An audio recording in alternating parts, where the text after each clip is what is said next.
Bonjour à tous, c'est Megan. Et ça Pour le courrier des auditeurs de cette semaine. Alors, aujourd'hui, beaucoup de choses à vous annoncer. Malheureusement, par rapport à la semaine dernière, cette semaine, on n'est que deux. On annonce en avance. Mais ce sera quand même une émission très riche, je crois. Tout à fait. Alors, tout d'abord, il y a beaucoup d'annonces à vous faire avec notamment le Fagnon 2004 de Radio Taïwan International. 2024. 2024, je Oui, dis tu quoi as dit 2004. 2004. Chut. J'étais pas encore à la radio. Ah bon. Bon, donc 2024 est enfin prêt. Donc vous êtes nombreux à nous solliciter le Fagnon. Même depuis l'Allemagne. Même depuis l'Allemagne. Oui. Alors, donc on a annoncé la semaine dernière, nous vous invitons à nous envoyer 5 rapports d'écoute, dont un en lien avec la fête nationale qui aura lieu donc le 10 octobre prochain, jeudi prochain. Et du coup, une fois on aurait collecté tous les rapports d'écoute, nous vous enverrons, bien sûr, ce Fagnon. Super. Voilà, donc n'hésitez pas à faire parvenir nombreux les rapports d'écoute. Et bien sûr, on profite de l'occasion pour dire que la fête nationale arrive très prochainement. La page spéciale dédiée à cette fête est déjà en ligne. Donc n'hésitez pas à nous faire des commentaires, à partager vos impressions sur les actualités qui sont déjà publiées. Il y a aussi quelques vidéos déjà en commence. Il y a notamment la vidéo que la diplomatie fait chaque année avec un sous-titrage, quelques mots c'est tout, en langue française. Donc on vous invite à regarder tout cela et n'hésitez pas à nous contacter par la suite. Et bien sûr, le jour J, il y aura donc des informations dessus et un décryptage sur le discours du président Lai Ching-te, puisque ce sera son premier discours en tant que président, donc c'est assez important. On va y consacrer un décryptage. Voilà. Et en plus de ceci, il y aura des vidéos en fait qui seront réalisées tout au long de la journée sur l'ensemble des célébrations qui aura lieu devant le palais présidentiel, mais aussi ailleurs, puisque le feu d'artifice sera à Yunlin, je crois. Tout à fait.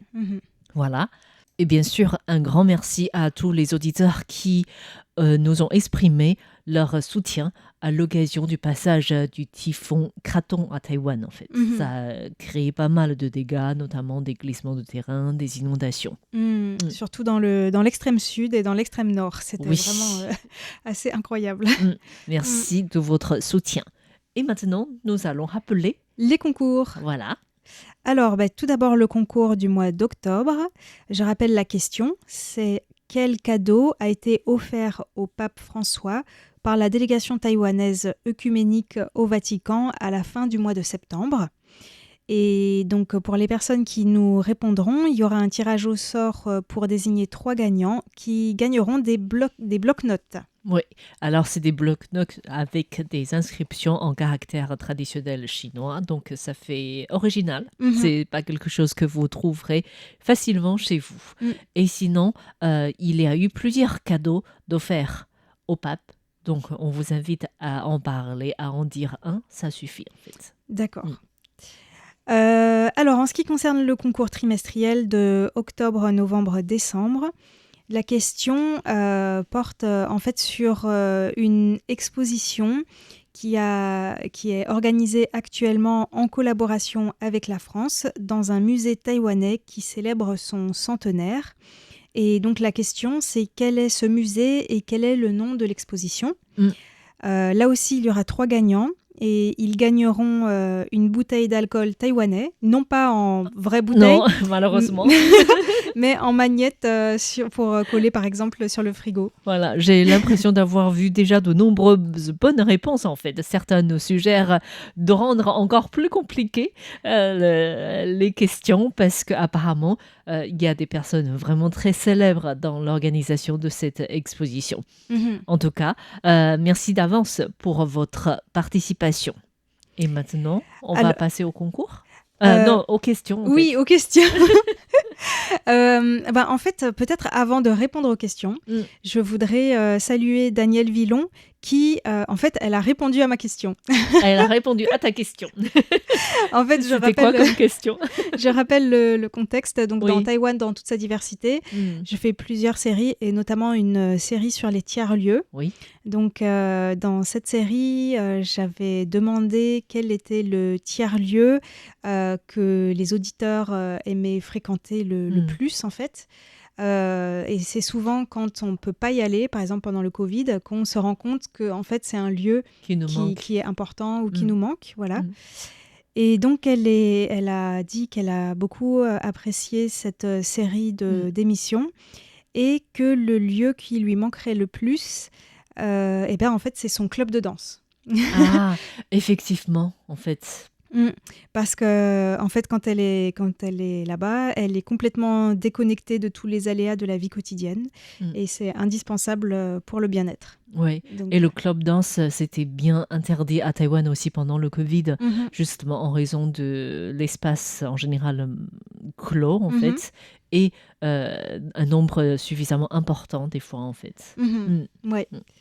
Et je voulais aussi souligner un retour qu'on a eu de Jean-Michel Aubier. Ça me fait plaisir parce qu'il nous a écrit qu'il avait beaucoup apprécié le décryptage sur le récit de Xu Zetian, qui était condamné à mort et qui a passé 16 ans en prison avant d'être innocenté et libéré. Et donc, je rappelle que ces dernières semaines, on a fait énormément d'émissions sur la peine de mort. Peut-être tu peux un peu en parler. Oui, avec Floriane, on a fait 3 émissions dessus, 3 émissions spéciales en fait, avec tout d'abord le débat qu'il y a eu à la Cour constitutionnelle sur la constitutionnalité de la peine de mort. Et on avait 2 spécialistes qui partageaient leur point de vue, plus ou moins contre en fait, avec des partis qui sont pour abolition et d'autres absolument... Voilà. Et du coup, toi de ton côté, tu as aussi fait un décryptage sur Xu Zetian, en fait. Oui, tout à fait. Il avait donné une conférence et c'est toujours très intéressant. Et Jean-Michel Aubier a aussi beaucoup apprécié les décryptages sur le tremblement de terre du 21 septembre 1999, dont Taïwan fêtait les 25 ans fin septembre. Donc, j'étais notamment dans un musée du tremblement de terre à Houphong. Et il nous a posé une question qui n'a rien à voir. Donc, il dit que la politique à Taïwan tourne surtout autour du DPP, du KMT et du TPP. Est-ce qu'il y a des formations, comme en Europe, que l'on pourrait qualifier d'extrême droite ou d'extrême gauche à Taïwan ? Et il dit que si oui, elles n'ont apparemment pas beaucoup d'écho, parce qu'on n'en entend pas beaucoup parler sur RTI. Donc, je vais lui répondre effectivement en parlant globalement de la scène politique à Taïwan, qui est plutôt polarisée, non pas par rapport à la gauche et à la droite, comme en France, qui était notamment sur les questions économiques, mais entre ce qu'on appelle les bleus et les verts. Donc les bleus, plutôt le KMT, Kuomintang et ses alliés, qui est aujourd'hui un peu plus, qui est proche, plutôt pour un rapprochement avec la Chine. Et le DPP, donc le camp vert, avec aussi quelques alliés, qui est plutôt pour l'indépendance de Taïwan. Tu me dis si tu veux faire des ajouts. Et donc, en fait, pourquoi la scène politique n'est pas du tout polarisée de la même manière qu'en Europe, c'est parce que les problématiques qu'on rencontre à Taïwan sont vraiment spécifiques, parce que presque tout tourne autour des relations avec la Chine. Même en économie, en fait, toujours en lien c'est toujours en lien avec la Chine. Enfin bon, bref, dans presque tous les sujets. Oui, en fait, à Taïwan, il y a eu une tentative d'alliance de gauche, dans le sens de vouloir défendre davantage les travailleurs et aussi d'évoquer les questions d'écologie. Et ils avaient même essayé de participer aux élections locales en 2018. Mais à vrai dire que jusqu'à présent, c'est pas quelque chose qui se développe. Et En général, c'est aussi en quelque sorte lié au mouvement, à la loi martiale à Taïwan qui interdisait d'autres partis politiques Mhm. d'exister alors que différentes idées politiques prospéraient dans différents pays en fait. Mhm. Et Mhm. du coup, à Taïwan, c'est vrai que depuis la levée de la loi martiale, c'est pas vraiment par des camps politiques gauche ou droite que se marque la politique taïwanaise. Mhm. Pendant longtemps, c'était plus, comme je disais, un rapprochement ou non avec la Chine ou Mhm. l'indépendance de Taïwan, en fait.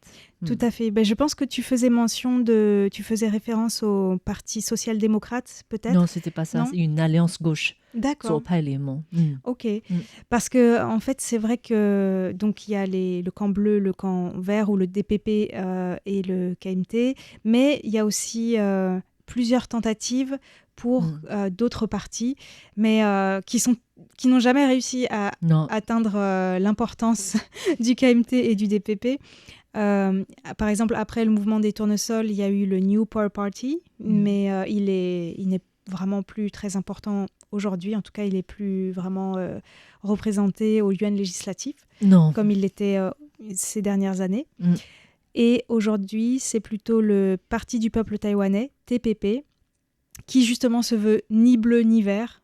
Il est blanc. Voilà, il est blanc. Donc c'est le parti de l'ancien maire de Taipei qui a plusieurs sièges au Parlement. On peut pas vraiment dire que c'est un parti centriste au sens français du terme, je sais pas comment le Non. définir. Mais Je pense que c'est un parti qui n'a pas vraiment une politique bien précise. précise non plus, en fait, pour l'instant. Ouais. Oui. Hmm. Et puis comme vous l'avez sûrement entendu si vous avez suivi les informations, Ko Wen-je, donc qui était le fondateur du parti, a eu beaucoup de déboires avec la justice ces derniers mois. Donc on ne sait pas trop quel sera l'avenir de ce parti. Je tiens à souligner quand même si ça reste très marginal, qu'il y a quand même eu des tentatives de partis qui essayent vraiment d'être plus centrés sur les problématiques sociales ou écologiques et pas de se définir juste par rapport à leur rapport à la Chine. C'est par exemple le Parti social-démocrate qui, par exemple, est un parti contre la peine de mort. Qui veut faire avancer les questions LGBT, mais aussi les droits des travailleurs, par exemple. Et il y a quand même Miao Poya, qui est conseillère municipale de Taipei, que Floriane avait interviewée, qui est super intéressante, qui est de ce parti. Et il y avait le Green Party, enfin il y a toujours, mais il n'a pas réussi à se faire élire. Jamais, en fait. Ouais. Ça, c'est bien dommage. Alors, pour revenir une dernière fois à la question de Jean-Michel Aubier, en fait, il y avait un parti d'extrême gauche, entre guillemets, parti communiste de Taïwan, mais seulement de 1994 à 2008. Oui. Et puis, il n'était pas vraiment... Bon, il n'a pas vraiment le vent en poupe à Taïwan.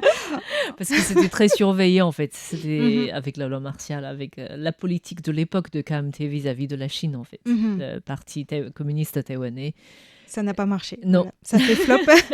Et puis, il n'y a pas vraiment l'équivalent de l'extrême droite, en tout cas, ou un parti qui parle beaucoup des questions d'immigration, parce que c'est pas vraiment un sujet qui est très, très présent dans les médias, en tout cas à Taïwan. La situation est assez différente. Je pense que la société taïwanaise, elle est encore différente, en fait, par rapport aux de nombreux pays développés, en fait. Aussi. Donc, les préoccupations ne sont pas encore... les mêmes. Oui. Mais ça va... Mais je pense qu'il y a quand même toutes ces préoccupations, mais ça passe au deuxième plan, souvent vis-à-vis de la relation avec la Chine. C'est vrai, parce que c'est pas encore ouais, comme tu dis, des préoccupations majeures, en fait, de la part des Taïwanais aussi, en général. Voilà. On remercie Jean-Michel Aubier et Daniel Villon pour leur rapport d'écoute et pour leurs questions. Oui, et maintenant, nous souhaitons saluer quelques auditeurs pour leur carte avec des rapports d'écoute. Il y a d'abord Uni Ama Orbi qui nous écoute en Allemagne et il a envoyé un bonjour de Stuttgart. Oui, alors une ville allemande. J'aime bien recevoir les cartes postales avec des images et tout. Oui, et on aime bien en fait parce qu'on peut coller sur le mur du bureau. Il y a aussi l'auditeur Michael Linder, je crois. Oui, Michael Linder qui nous écoute en Gera, qui envoie des cartes postales depuis le Gera, Mhm. et aussi Arnaud Rinks, Mhm. j'espère que je prononce bien, qui nous écoute en Luxembourg.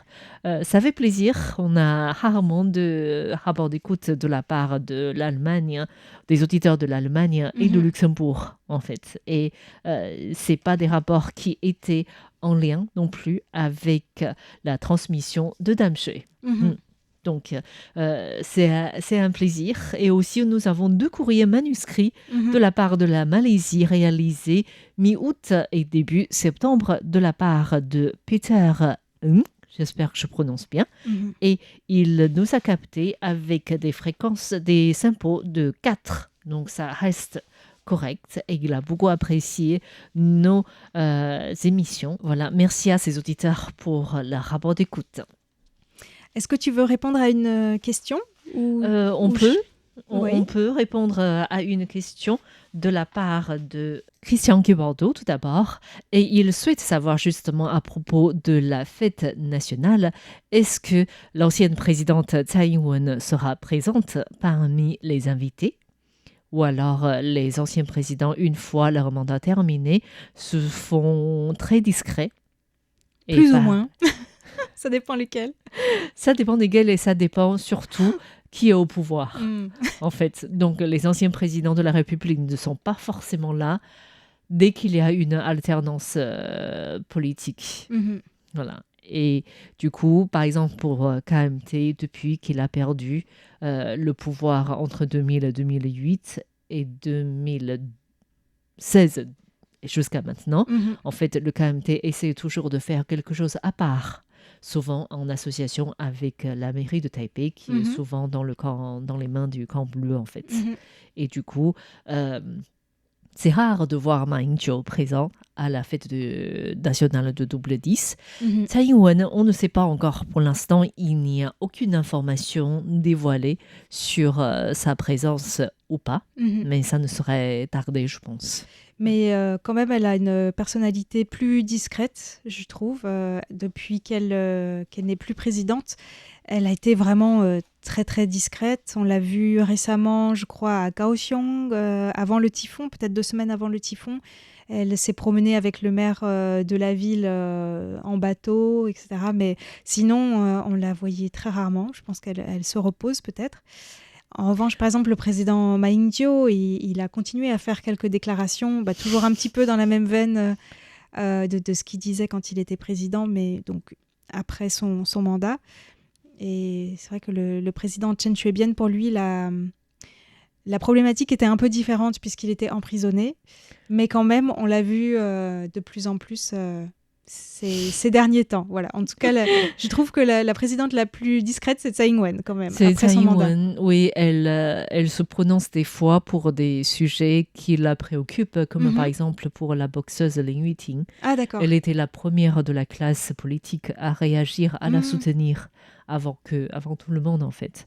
Et du coup, je pense que elle reste très attentive par rapport à ce qui se passe à Taïwan. Mm. Même si elle a toujours été discrète en fait depuis le début. Voilà. Tout Au à fait. contraire de Chen Shui-bian en fait. Il n'a jamais été. Et sinon, Christian Kemondo voulait savoir si le palais présidentiel a repris les visites. Et ben non, en fait, depuis le 20 mai, le palais présidentiel est en travaux. Donc, toutes les visites prévues pour les jours ordinaires ou les fériés sont suspendues. Pour l'instant, il n'y a pas de date annoncée pour la réouverture. Voilà. Sinon, avant, on pouvait faire une fois par mois. Souvent, c'est un samedi Mhm. le palais présidentiel. D'accord. Alors, merci beaucoup à Monsieur Guibaudot pour Merci. sa question. Et je vais répondre à une question maintenant de Jacques Augustin, qui nous a envoyé de nombreux rapports d'écoute également. Alors, il a posé une question en rebondissant, je crois, sur une de tes émissions Retour à la source, qui parlait du thé. Le thé, le taïwanais primé en Angleterre et au Japon, en fait. Voilà. Mais moi, comme j'adore le thé, je me suis jetée sur la question pour faire des recherches. Donc, sa question, c'est... Parce que déjà, oui, pardon, il a précisé qu'il déguste du thé vert tous les jours. Waouh. Super. Mm. Et donc, il demande tout simplement, est-ce que Taïwan est un grand producteur de thé en Asie? Oui, je pense que Taïwan en produit, mais plutôt en thé de qualité supérieure, si j'ose dire. Oui, tout à Mm. fait. Parce que, en fait, si on regarde les différents producteurs de thé en Asie, les plus grands producteurs sont évidemment les pays qui ont la superficie la plus grande, comme la Chine et l'Inde. Il y a aussi le Vietnam. Oui, mais d'abord, donc après la Chine et l'Inde, il y a Sri Lanka, Turquie, et ensuite Vietnam. Oui. Et ensuite Indonésie, Birmanie, Thaïlande, Bangladesh, Iran, Japon, Népal et Taïwan est à la 13e position. Mais ça s'explique en fait parce que tout simplement pour produire du thé, il faut quand même de grandes superficies. Oui. Et à Taïwan, déjà, c'est une île qui est assez petite et recouverte de hautes montagnes ou montagnes escarpées quand même. Et même la montagne qui est accessible, on ne peut pas couper tous les arbres pour faire des plantations de thé, quoi. C'est pas possible. Mais en même temps, c'est justement ce relief très accidenté, on pourrait dire, qui rend la saveur particulière de Taïwan, en fait, avec les conditions climatiques, les brumes, les nuages, qui favorisent en fait la culture du thé. Oui, et une très grande diversité d'ailleurs de thé à Taïwan, dont j'avais parlé d'ailleurs dans ma première série sur Taïwan, dans toute la diversité. Mais c'est vrai que je n'ai pas fait le calcul, mais il faudrait peut-être faire un calcul entre la production de thé et le nombre d'habitants. Ce serait intéressant de voir, savoir, en fait, parce que c'est vrai que la Chine, par exemple, produit énormément de thé, mais parce que tout simplement elle a une grande superficie, mais par nombre d'habitants, je pense que Taïwan est quand même assez bien placé. Je ne sais pas, oui, il faudrait vérifier. Et en tout cas, pour avoir un peu de chiffres, en 2022, la production de thé à Taïwan, ça représente environ 14 000 tonnes, dont environ 8 000 tonnes sont exportées. Donc c'est quand même une grande partie qui est exportée. Et à souligner aussi qu'il y a plusieurs catégories de thé. Il y a le thé vert, le thé oolong par exemple, le thé rouge ici, mais en Europe on dirait plutôt thé noir. Et Taïwan représente quand même 20% de la production de oolong dans le monde, donc les thés semi-fermentés. Donc c'est quand même pas négligeable. Et comme tu disais, ce sont surtout des thés de très bonne qualité. Donc il y en a pas beaucoup, mais qui se vendent parfois à un prix plus cher que les autres. Je pense que ça s'explique la quantité importante de l'exportation. En fait, parce que ça a une qualité assez exceptionnelle et du coup c'est recherché avec un prix assez intéressant pour les producteurs aussi. Mais en même temps, le problème du marché à Taïwan, c'est que les Taïwanais aiment tellement les thés fabriqués, produits à Taïwan, qu'on trouve parfois du thé, de faux thé en fait. Par exemple, mélangé avec du thé vietnamien. Voilà, c'est surtout ça. Et c'est pour ça, des fois, on peut même choisir par rapport au prix. En fait, c'est dès que les prix baissent de manière considérable, on se demande d'où vient les feuilles de thé, en fait. Oui, tout à fait. Ouais. Bon, en tout cas, c'était une question très intéressante et qui nous a aussi mis l'eau à la bouche de Jacques Augustin.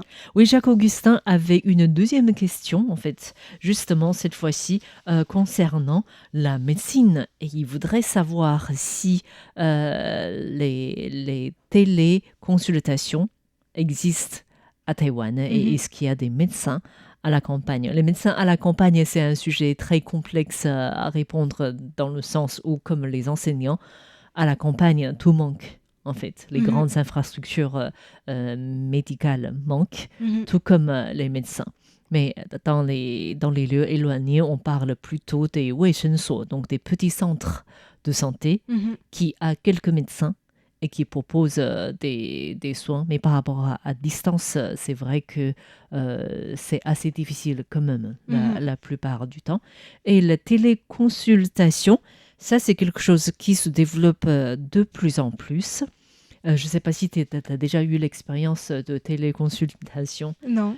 À Taïwan. En fait, Taïwan a essayé de développer la télémédecine dès les années 94, en fait. Il y avait eu une première pensée lorsqu'on faisait rénover les infrastructures de télécommunications. C'était déjà évoqué. Et en 1999, justement après le grand séisme de Didi, en fait, dans le centre de Taïwan, il y a eu un essai d'apporter des soins à distance parce que l'accès à cette région était difficile, mais il fallait attendre la fin des années 2010 avec notamment l'arrivée de Covid-19 pour voir que cette télémédecine se développe rapidement à Taïwan.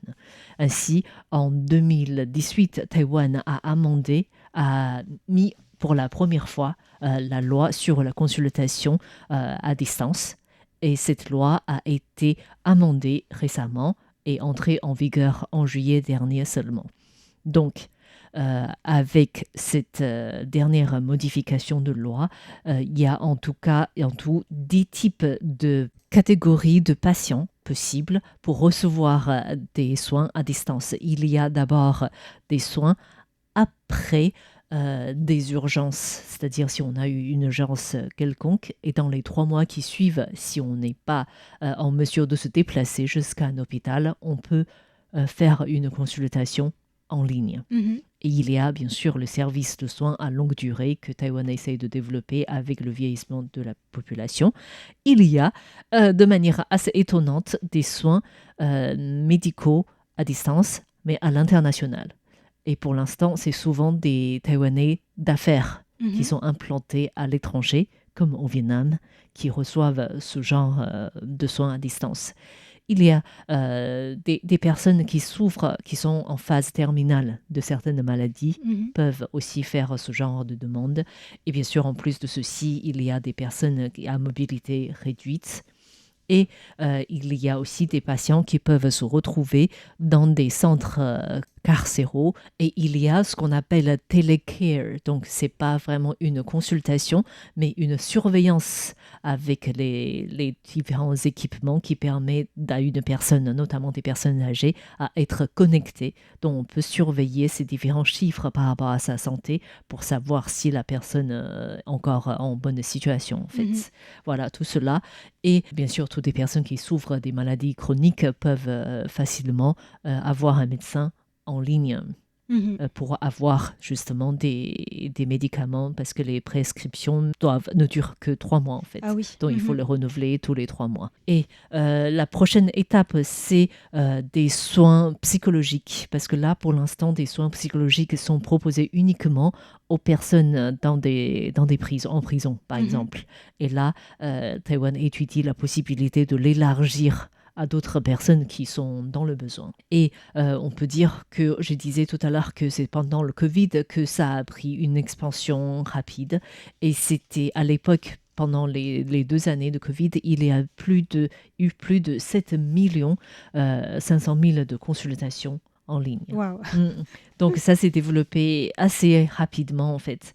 Et donc Taïwan développe donc une consultation en temps réel avec, on peut trouver un patient et un médecin en fait en dialogue direct. Il y a aussi une consultation différée, on pourrait dire, puisque les patients peuvent téléverser leurs images d'imagerie médicale, médicale ou d'autres informations ou des rapports pour que le médecin réponde par la suite. En tout cas, cela représente un investissement que le gouvernement prévoit de faire à l'avenir. D'accord, je crois qu'on est déjà à la fin de ce courrier des auditeurs. Ça s'est passé très vite, oui. Encore une fois. Merci à tous d'avoir suivi le courrier de cette semaine présenté par Megouin. Et ça.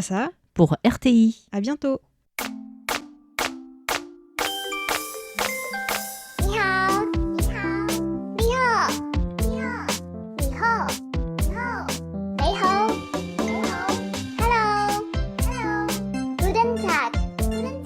Bonjour.